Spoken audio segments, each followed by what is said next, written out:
I might struggle with some of these names, but I'm going to do my best reading Esther chapter 1. This is what happened during the time of Xerxes, the Xerxes who ruled over 127 provinces, stretching from India to Cush.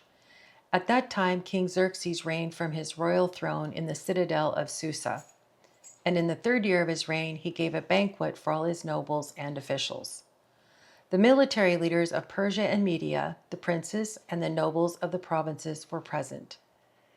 For a full 180 days he displayed the vast wealth of his kingdom and the splendor and glory of his majesty. When these days were over, the king gave a banquet lasting 7 days in the enclosed garden of the king's palace for all the people from the least to the greatest who were in the citadel of Susa. The garden had hangings of white and blue linen, fastened with cords of white linen and purple material to silver rings on marble pillars. There were couches of gold and silver on a mosaic pavement of porphyry, marble, mother of pearl, and other costly stones. Wine was served in goblets of gold, each one different from the other. And the royal wine was abundant, in keeping with the king's liberality. By the king's command, each guest was allowed to drink with no restrictions, for the king instructed all the wine stewards to serve each man what he wished. Queen Vashti also gave a banquet for the women in the royal palace of King Xerxes. On the 7th day, when King Xerxes was in high spirits from wine, he commanded the 7 eunuchs who served him, Mehuman, Biztha, Harbona, Bigtha, Agbitha, Zethar, and Carcass, to bring before him Queen Vashti, wearing her royal crown, in order to display her beauty to the people and nobles, for she was lovely to look at. But when the attendants delivered the king's command, Queen Vashti refused to come. Then the king became furious and burned with anger.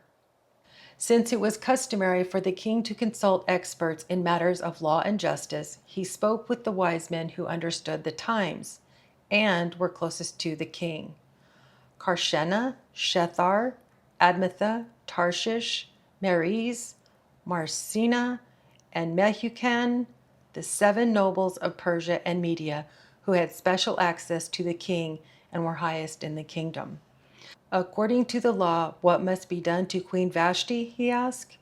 She has not obeyed the command of King Xerxes that the eunuchs have to take her.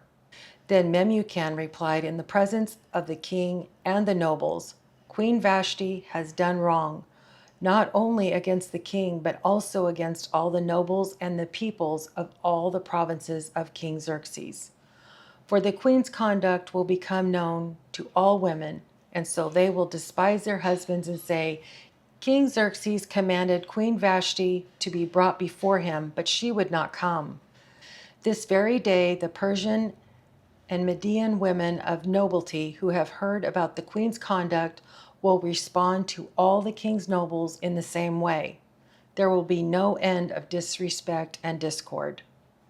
Therefore, if it pleases the king, let him issue a royal decree and let it be written in the laws of Persia and Media, which cannot be repealed, that Vashti is never again to enter the presence of King Xerxes.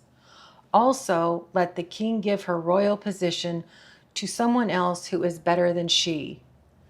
Then when the king's edict is proclaimed throughout all the vast realm, all the women will respect their husbands from the least to the greatest. The king and his nobles were pleased with this advice, so the king did as Memucan proposed. He sent dispatches to all parts of the kingdom, to each province on its own script, and to each people in their own language, proclaiming that every man should be ruler over his own household using his native tongue.